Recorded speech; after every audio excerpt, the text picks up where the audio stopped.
Captain Jake Morrison stood on the bridge of his ship, the UES Horizon, watching the stars ahead. They were flying toward the edge of known space, toward a place where no alien had ever gone. For 300 years, every species in the galaxy had followed the same strange rule. Human space was the end of the map, and nobody wanted to know what lay beyond it. Jake rubbed his tired eyes and looked at the star charts again. The boundary was clear on every map made by every alien race. The Zephyrians, with their crystal ships, stopped at human borders. The mighty Vorthan Empire that could bend space itself turned back when they reached human territory. Even the ancient Kalari, who had been traveling the stars for millions of years, refused to cross into the area beyond human space. "Captain, we're getting close to the outer colonies," said Ryan Brooks from his position at the communications desk. Ryan was young, maybe 25, with red hair and green eyes that always seemed worried about something. "Should I send word to Earth Command that we're about to cross the line?" Jake nodded. "Send the message. Tell them we're following." Orders. The orders had come from Admiral Kate Sullivan herself. Jake remembered the meeting 3 days ago at Earth Command headquarters. The Admiral had looked older than usual, her gray hair pulled back tight, and dark circles under her brown eyes. She had handed him a sealed file and told him not to open it until he was past the last human outpost. "Jake," the Admiral had said, "we've been getting strange readings from beyond Kepler Station. Things that don't make sense. Energy patterns we've never seen before. Some of our long-range sensors are picking up massive objects, but when we look with telescopes, there's nothing there." Jake had asked the obvious question. "What kind of objects?" "Big ones. Really big. And they seem to be moving in patterns, like they're alive." Now, as the Horizon flew through space toward the unknown, Jake thought about the meeting he had attended on Centauri Prime 2 weeks earlier. Ambassador Lisa Carter had been there, representing humanity at the Galactic Council meeting. Lisa was smart, maybe the smartest human diplomat they had, with short black hair and a way of asking questions that made aliens uncomfortable. The meeting had been about trade routes and shipping lanes, normal boring stuff that governments talked about. But Lisa had noticed something strange. Every time the conversation got close to the topic of exploring new areas of space, the aliens got quiet. When she asked about expanding the galactic map, they changed the subject. "I asked them directly," Lisa had told Jake over a secure communication link. "I said, why do all your star maps end at our borders? You should have seen their faces, Jake. 47 different species, and they all looked scared." The scariest part was what Elder Thrix had said. Elder Thrix was one of the Kalari, an ancient species that looked like walking trees made of silver metal. The Kalari had been exploring space since before humans learned to make fire. When Elder Thrix spoke, everyone listened. "Some boundaries exist for the protection of all," Elder Thrix had said in that weird singing voice the Kalari used. "Your people guard something that must never be disturbed. Guard something. But humans didn't know they were guarding anything. Earth Command had no idea what the aliens were talking about. As far as humanity knew, they were just spreading out through their little corner of the galaxy, building colonies and mining asteroids like normal spacefaring people did." "Captain," called Amy Foster from the science station. Amy was the ship's chief science officer, a woman in her 30s with blonde hair and blue eyes who was always excited about discovering new things. "I'm starting to get some weird readings on the long-range sensors." Jake walked over to her station. "What kind of weird?" "Gravitational anomalies. Really big ones, but there's nothing on visual that would cause them." Amy frowned at her screens. "It's like there are invisible objects out there. Huge invisible objects." The computer made a soft beeping sound. Linda Hayes, their computer specialist, looked up from her workstation. Linda was quiet most of the time, with brown hair and brown eyes that missed nothing. "Captain, I'm getting the same readings. The computer is trying to map whatever's out there, but the patterns don't match anything in our databases."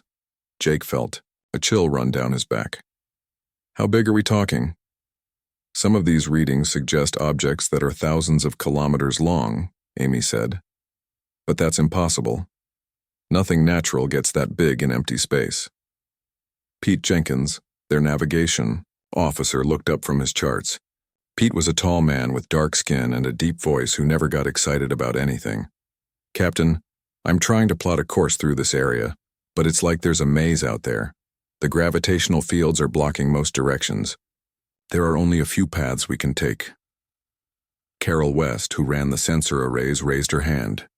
Carol was small and energetic, with curly brown hair and a habit of talking fast when she got excited. "Captain, I'm picking up something else, biological signatures, really faint, but they're there. And Captain, they're moving in formation around us." Jake felt his heart start beating faster. "Formation? You mean like they're intelligent?" "That's what it looks like, sir. Whatever these things are, they're huge, they're alive, and they're surrounding us." The bridge got quiet. Everyone was looking at their instruments, trying to understand what they were seeing. Jake made a decision that would change everything. "All stop," he ordered. "Let's figure out what we're dealing with before we go any further." The horizon slowed to a stop in the middle of empty space.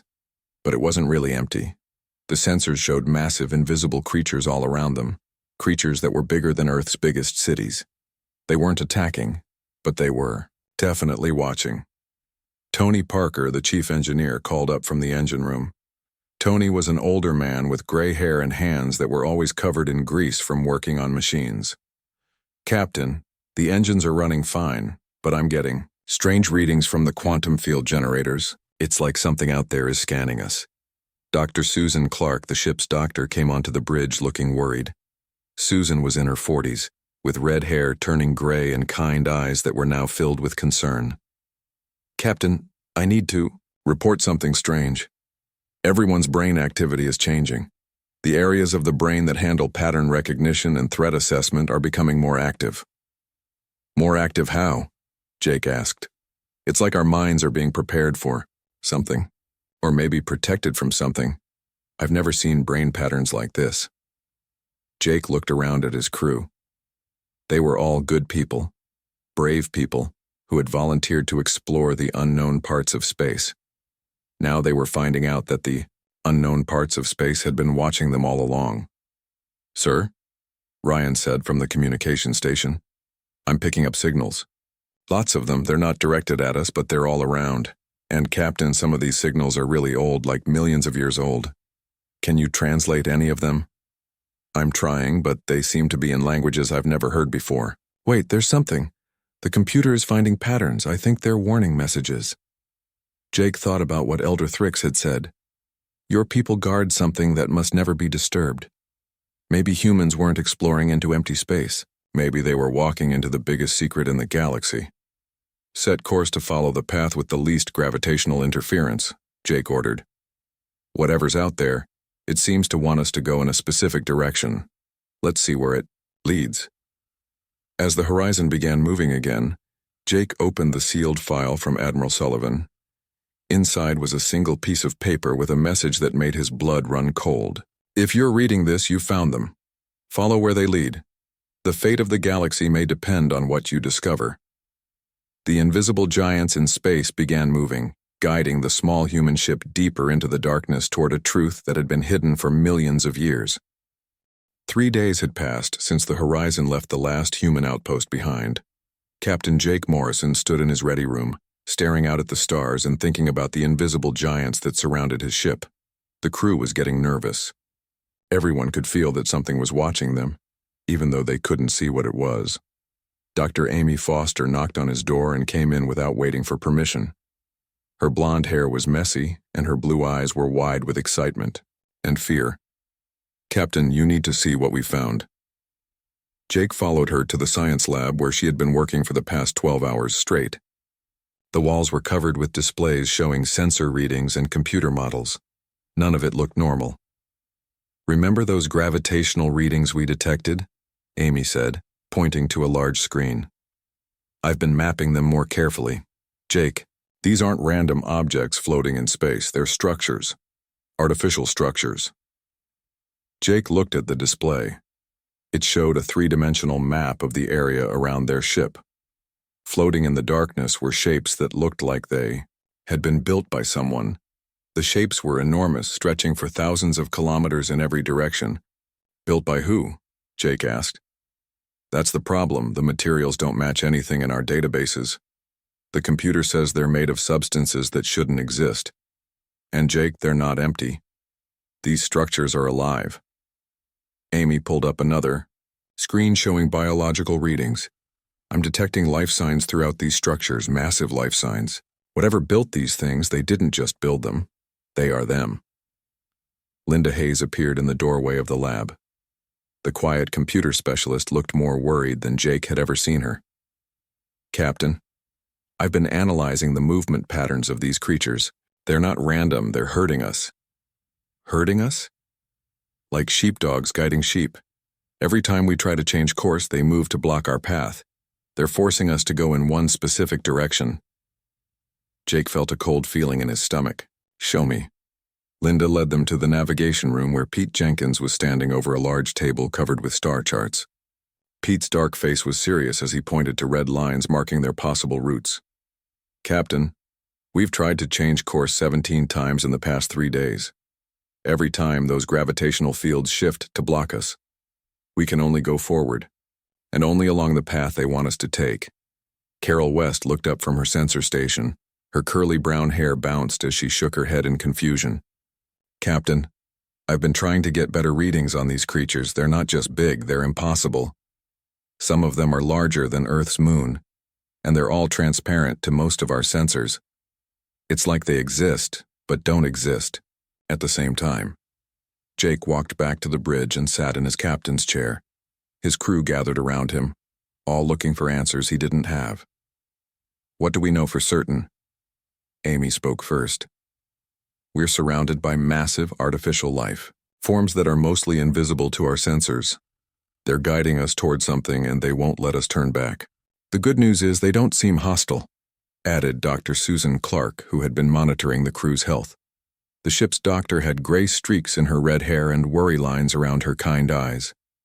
Nobody's been hurt, but Captain, something strange is happening to all of us. Strange how? Our brain patterns are changing. Everyone on the ship is showing increased activity in areas associated with pattern recognition and threat assessment. It's like our minds are being prepared for something dangerous. Tony Parker's voice came over the communication system from the engine room. Captain, I'm getting some unusual readings from the quantum field generators. Whatever these creatures are, they're doing something to the space around us. It's like they're tuning our ship for something. Jake stood up and walked to the main viewing screen. Outside, space looked empty and normal, but he knew that massive invisible beings were floating all around them, watching and guiding and preparing them for something unknown. Ryan, any luck with those old signals you detected? Ryan Brooks looked up from his communication station. The young man with red hair had been working non-stop to decode the ancient messages. I'm making progress, Captain. The computer has identified fragments from dozens of different languages. Most of them are from species that died out millions of years ago. What are they saying? The same thing over and over in different languages, their warning messages: do not approach. Great danger lies beyond. The sleepers must not wake. Things like that. Jake felt the cold feeling in his stomach get worse. Sleepers? That's the word that appears most often in the translations. Something about ancient sleepers that must not be awakened. Amy had been quiet, but now she spoke up. Captain, I think I know where they're taking us. Long-range sensors are detecting a massive gravitational anomaly about 6 hours ahead. It's unlike anything I've ever seen. What kind of anomaly? It's perfectly circular and about the size of Earth's moon. But Captain, it's not a planet or a star or anything natural. The gravitational readings suggest it's a hole in space itself. Pete Jenkins checked his navigation charts. If we maintain current speed and heading, we'll reach it in 6 hours. The creatures are definitely guiding us toward it. Jake made a decision. All hands, this is the captain.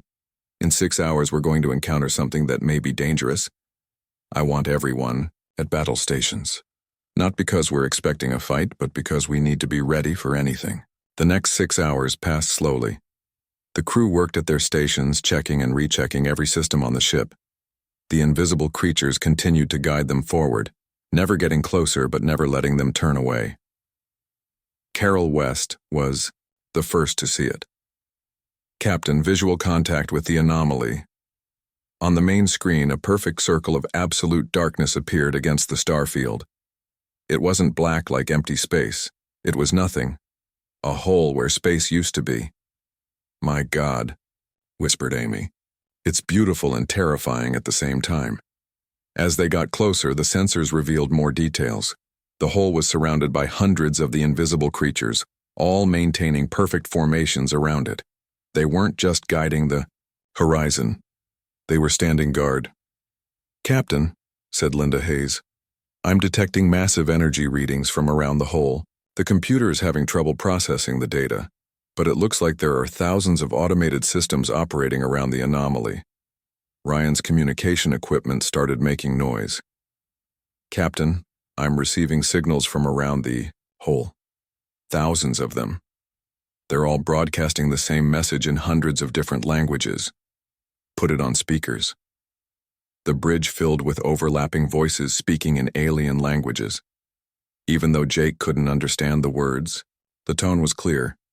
Fear, warning, desperation. Amy worked frantically at her science station. "Captain, I'm reading the gravitational patterns around the hole. This isn't natural. Someone built this.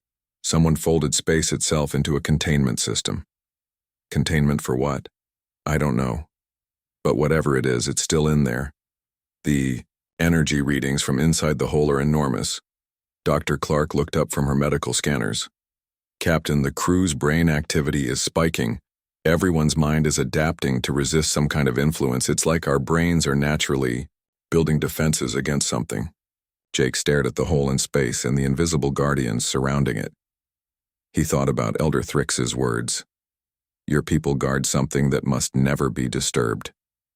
Now he was beginning to understand. Humanity hadn't been placed at the edge of galactic space by accident. They were the outer ring of a prison system that had been operating for millions of years, and whatever was locked inside that hole was trying to get out. "All stop," Jake ordered. "We need to understand what we're looking at before we get any closer." The horizon came to a halt 1,000,000 kilometers from the hole in space. Around them, the invisible guardians waited and watched as they had been doing for countless ages. In the darkness beyond the hole, something ancient and hungry pressed against its prison walls, sensing that new wardens had arrived to take up the watch. Captain Jake Morrison had seen many strange things during his years in space, but nothing had prepared him for what happened next. As the horizon hung in space 1,000,000 kilometers from the hole, every communication system on the ship suddenly came alive with signals. Ryan Brooks jumped back from his communication station as dozens of screens lit up with incoming messages. "Captain, we're being flooded with transmissions. They're coming from everywhere around the hole." "Are they talking to us?" Jake asked. "No, sir. These are automated messages. They've been broadcasting for a very long time, maybe millions of years." Ryan's green eyes were wide as he watched the data flow across his screens. "Captain, I'm counting signals in over 3,000 different languages." Professor Helen Martinez hurried onto the bridge. She was the ship's language expert, a woman in her 50s with gray hair and sharp brown eyes who could speak more alien languages than anyone else in human space. "Captain, I heard about the signals. Let me help translate them." Helen sat down at Ryan's station and began working with the computer to decode the messages. After an hour of intense work, she looked up with a pale face. "Captain, they're all saying the same thing. Different languages, different species, but the same message." "What message?" "Warning messages, all of them. The sleepers must not wake. The devourers are contained. Should the seal break, all reality ends. Things like that." Jake felt his blood turn cold. "How many different species sent these warnings?" "I've identified signals from at least 200 different species. Some of these languages haven't been spoken for millions of years. Captain, species that died out before Earth even formed were leaving warnings about this place." Dr. Amy Foster called out from her science station. "Captain, I've been scanning the hole more carefully. It's not just a hole in space, it's a prison. Someone took a piece of space itself and folded it into a containment system." Jake walked over to Amy's station. The blonde scientist was pointing at complex diagrams on her screen. "Look at these readings. The hole we can see is just the entrance. The actual prison exists in a folded dimension.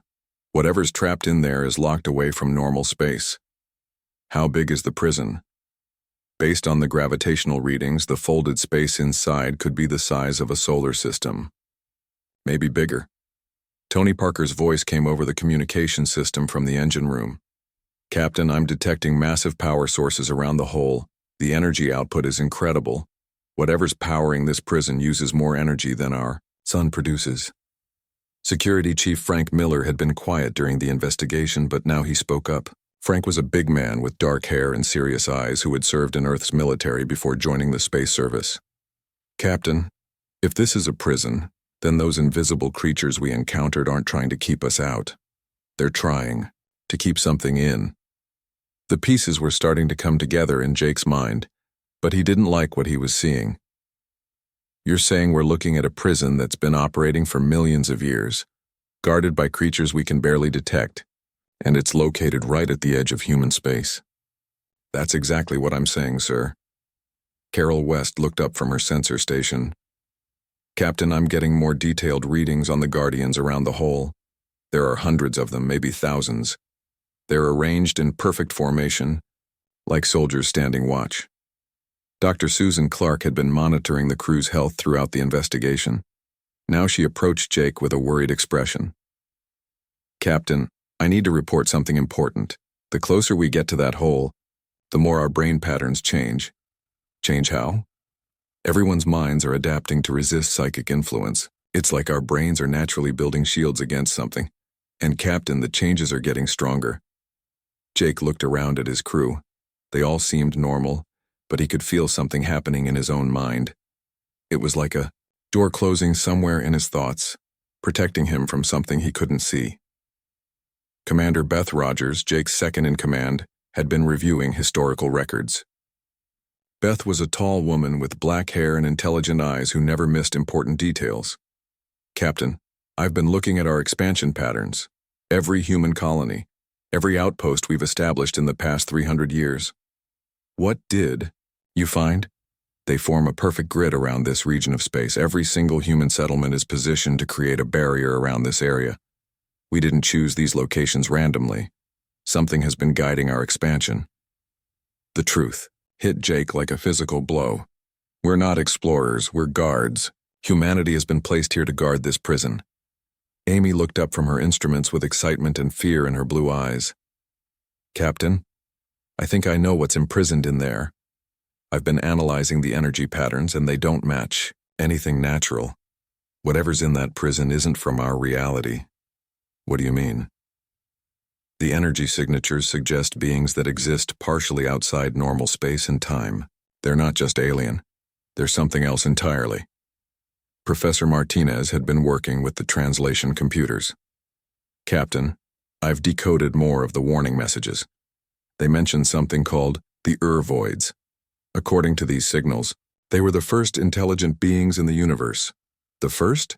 Yes, but they weren't like other life forms. They consumed other forms of consciousness. They ate entire civilizations, entire star systems. The warnings say they devoured whole galaxies before they were stopped. Jake felt sick. How were they stopped? By building this prison. It took the combined effort of hundreds of species to trap them here. And Captain, according to these messages, the prison requires constant maintenance. It needs minds actively focused on keeping it sealed. Frank Miller understood the implications immediately. That's why humanity was guided to this area. We're the replacement maintenance crew.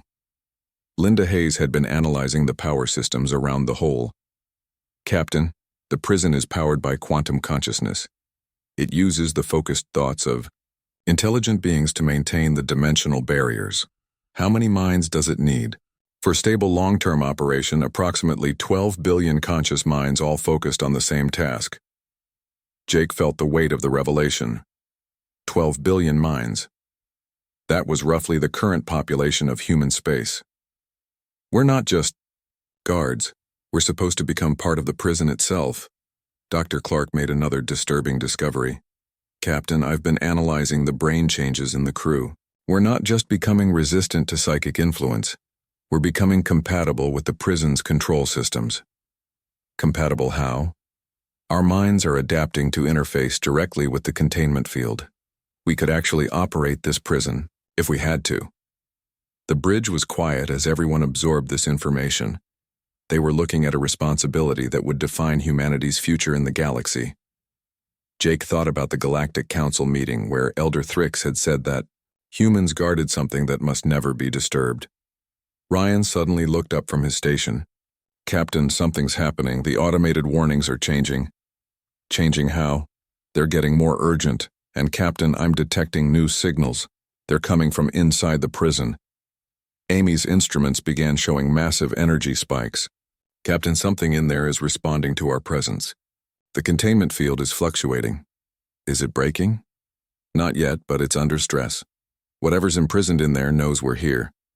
Jake made a decision that would change everything.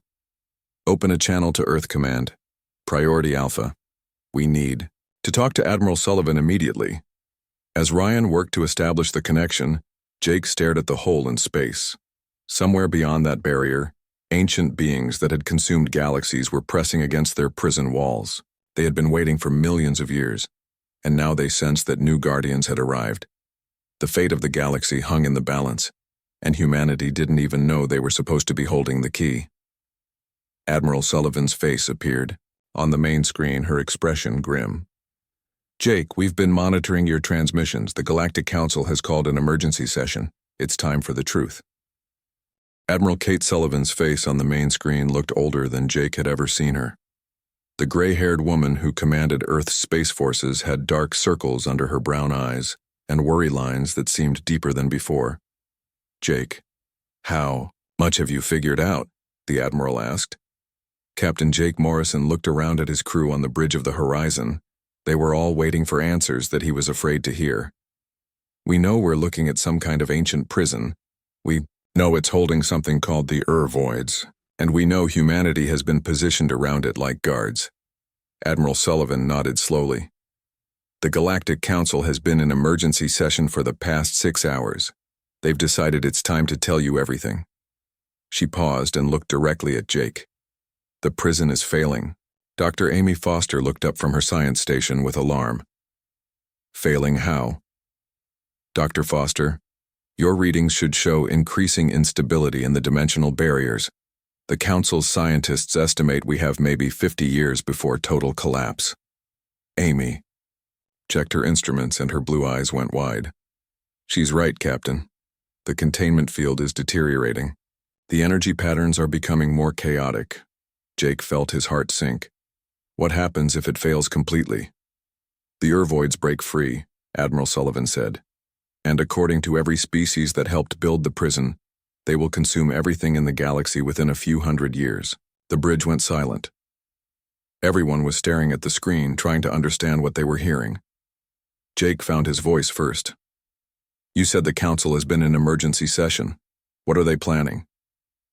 "They're planning to ask humanity to take over as permanent guardians of the prison."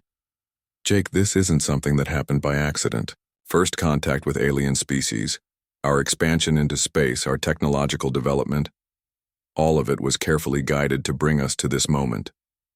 Commander Beth Rogers, Jake's second in command, stepped forward. "You're saying our entire history in space has been manipulated?" "Not manipulated. Guided, protected, prepared." Admiral Sullivan's expression was grim. "The Kalari have been the primary guardians for the past 10 million years, but their species is dying out. The Zephyrians tried to take over, but their crystal-based consciousness couldn't interface properly with the prison systems." "Professor." Helen Martinez had been listening carefully. "Admiral, how many species have tried to maintain the prison?"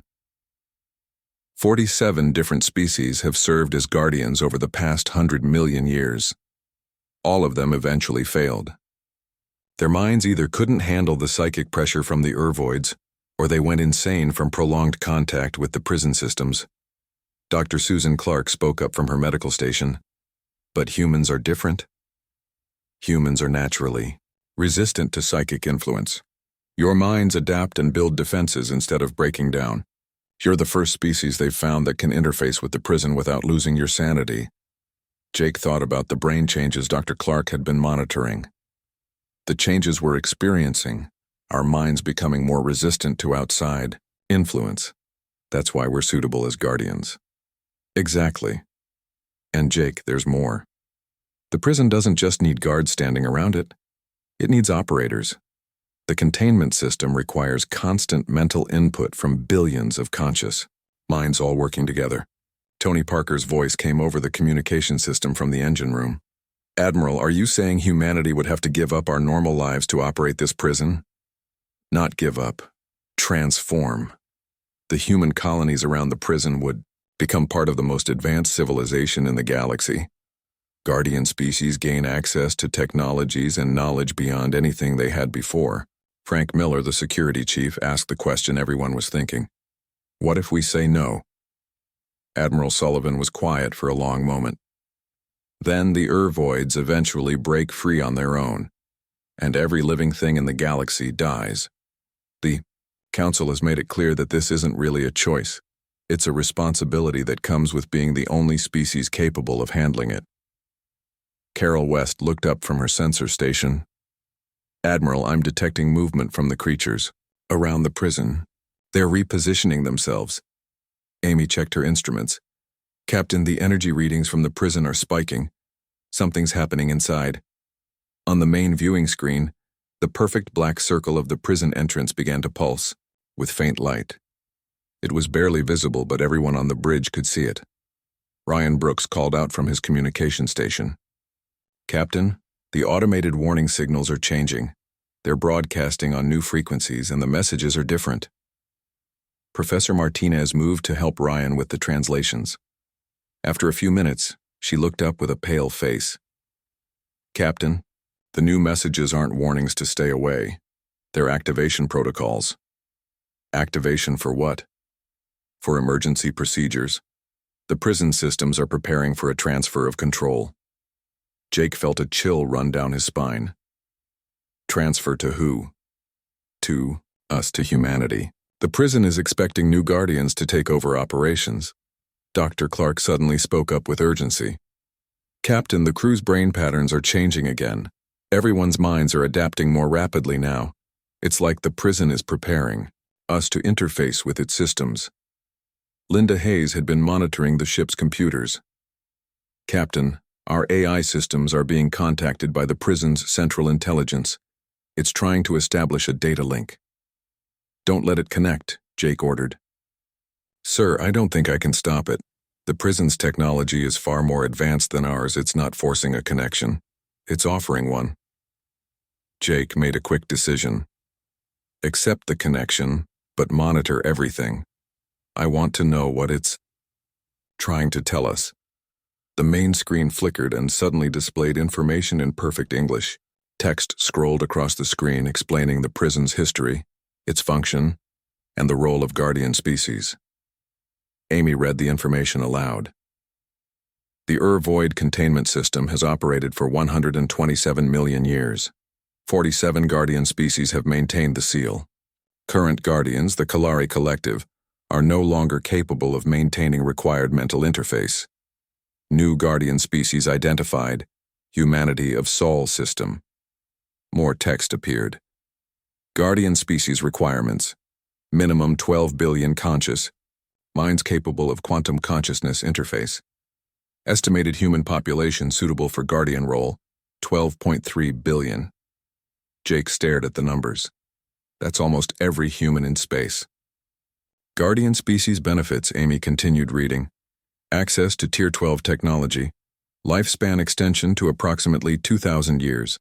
Enhanced mental capabilities. Galactic authority status. The offer was incredible, but Jake could see the trap. What are the obligations? New text appeared. Guardian obligations: maintain constant mental interface with containment systems. Prevent Urvoid escape at all costs. Accept responsibility for galactic survival. Frank Miller understood immediately. They're offering to make us gods, but we'd be chained to this prison forever. Commander Rogers had been thinking about the bigger picture. Captain, there's something else to consider.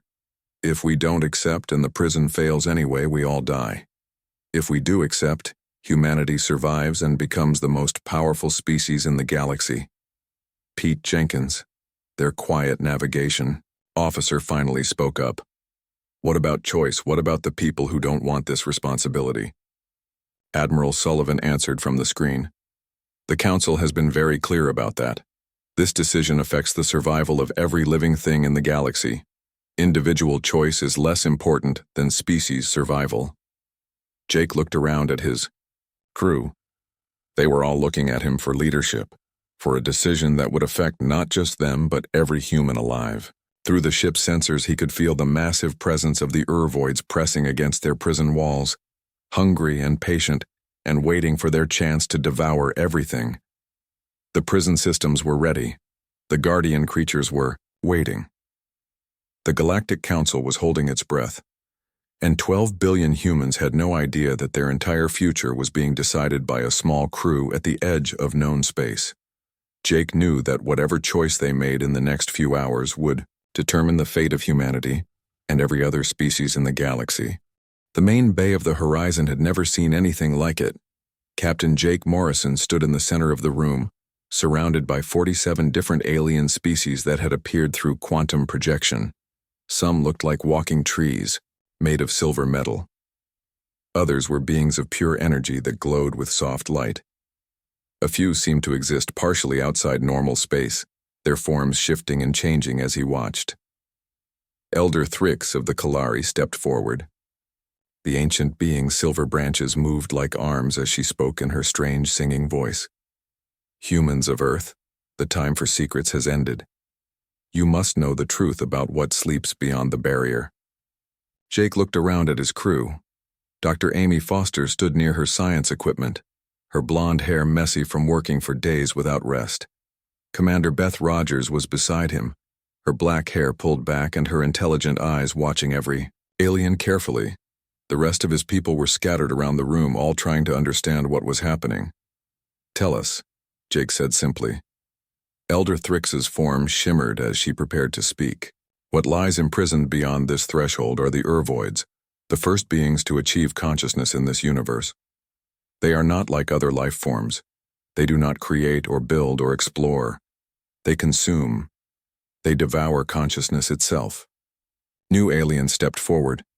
This one looked like it was made of living crystal that caught and reflected light in beautiful patterns. I am Prime Minister Calthek of the Zephyrian Empire. Before the prison was built, the Urvoids consumed entire galaxies. They ate the thoughts and memories and souls of every living thing they encountered. Billions of civilizations were lost to their hunger. Jake felt sick. How many galaxies? 43 galaxies were completely devoured before we learned to stop them, said another alien. This one a floating sphere of metal with lights that pulsed as it spoke. We are the survivors, the refugees who escaped to this galaxy and built the prison to contain them. President Maria Gonzalez appeared on a communication screen, joining the meeting from Earth. She was a woman in her 60s with gray hair and worried brown eyes. You're asking humanity to sacrifice our freedom to guard your ancient enemies. Elder Thrix's voice became sad. Not sacrifice. Evolution. The species that serve as guardians do not lose their identity. They become something greater. They guide the development of the galaxy while protecting it from the ultimate darkness. Admiral Kate Sullivan joined the conversation from Earth Command. Maria, I've been reviewing the data they've shared with us. The guardian species don't just maintain the prison, they become the leaders of galactic civilization. They have access to technologies that can extend human life to thousands of years. Dr. Amy Foster had been analyzing the alien technology during the meeting. Captain, the power sources they're offering could solve every energy problem humanity has ever had. The medical technology could eliminate disease and aging. The transportation systems could let us travel between stars in minutes instead of months. But Jake was thinking about something else. What happens if we say no? Prime Minister Calthek's crystal form darkened. The prison fails within 50 of your years. The Urvoids break free. They consume this galaxy as they consume the others. Everything dies. Frank Miller, the security chief, asked the obvious question. What about the other species? Can't you maintain the prison yourselves? We have tried, Elder Thrix said. For 127 million years, different species have served as guardians. All have eventually failed. Their minds cannot withstand the constant pressure from the voids. Only humanity has the mental resilience required. Dr. Susan Clark had been monitoring the crew's brain patterns throughout the meeting. Captain, I need to report something. The closer we get to making this decision, the more our minds are adapting. Everyone's consciousness is becoming more compatible with the prison systems. Compatible how? We're developing the ability to interface directly with quantum consciousness networks. Our brains are literally evolving to handle this responsibility. Professor Helen Martinez had been translating more of the ancient records. Captain, I found historical accounts from previous guardian species. They don't describe their service as a burden. They describe it as the most important and fulfilling work possible. President Gonzalez spoke from the screen. We need time to discuss this with the human colonies. This decision affects every person in human space. There is no time, said the floating metal sphere. The prison destabilizes further each day. The voids grow stronger. They have learned to manipulate the containment field from inside. Soon they will break free whether you help or not. Jake walked to the viewing screen and stared out at the hole in space. Around it, hundreds of invisible guardian creatures maintained their eternal watch. He could feel something pressing against his mind, something vast and hungry and patient. They know we're here, don't they? He asked. Elder Thrix nodded sadly. The voids are aware of your presence. They have been waiting for new guardians to arrive. They remember every species that has served before. They learn from each encounter. Tony Parker's voice came over the communication system from the engine room. Captain, the prison systems are trying to connect with our ship's computers again. This time the connection feels different, less like an invitation and more like a preparation. Linda Hayes looked up from her computer station. Captain, I'm receiving detailed technical specifications for the Guardian interface systems. It's like the prison is trying to teach us how to operate it.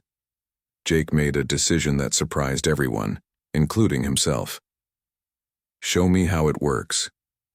Captain? Commander. Rogers looked worried. If we're going to make this choice, I want to understand exactly what we're choosing. Show me how to connect with the prison systems. Elder Thrix seemed pleased. You have wisdom, Captain Morrison. Come, we will guide you through the initial interface. Jake walked to the center of the room where the aliens had set up a strange device that looked like a chair made of light. What do I do? Sit. Open your mind. Let the prison systems connect with your consciousness. You will experience what it means to be a guardian. Jake sat in the chair of light and felt his mind expand. Suddenly he could sense the massive structure of the prison, feel the billions of quantum locks holding it together, understand the constant battle between the containment systems and the things trying to escape. And he could feel the voids themselves, ancient beyond measure, intelligent beyond comprehension, and hungry for the thoughts and souls of every living thing in the universe. They pressed against their prison walls with patience that had lasted for millions of years. But Jake also felt something else. The network of guardian minds that had maintained the prison for so long.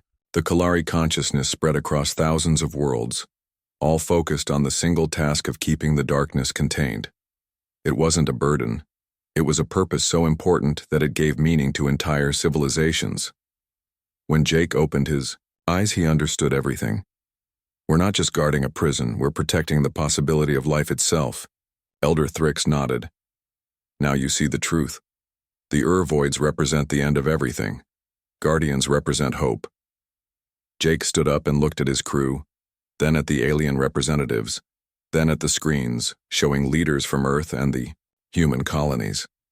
Humanity accepts the responsibility of guardianship, but we do it as equals, not as servants. We'll guard the galaxy, but we'll do it on our terms.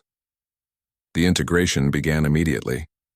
Across human space, volunteers stepped forward to join the Guardian Corps, their minds linked with the prison's quantum consciousness network, adding their mental strength to the barriers holding back the ancient darkness. Jake felt his own consciousness. expand as he became the first human to fully interface with the prison systems. He could feel Amy and Beth and the rest of his crew joining the network, their minds adapting and growing stronger. Earth remained free to choose its own path. But the outer colonies transformed into something greater. They became humanity's contribution to galactic defense, a living shield between civilization and the hungry void. As the Horizon took its permanent position as the first Guardian ship, Jake understood that they had become something more than explorers. They were now the protectors of reality itself, standing watch at the edge of forever while guiding the galaxy toward a future where such prisons would never again be necessary.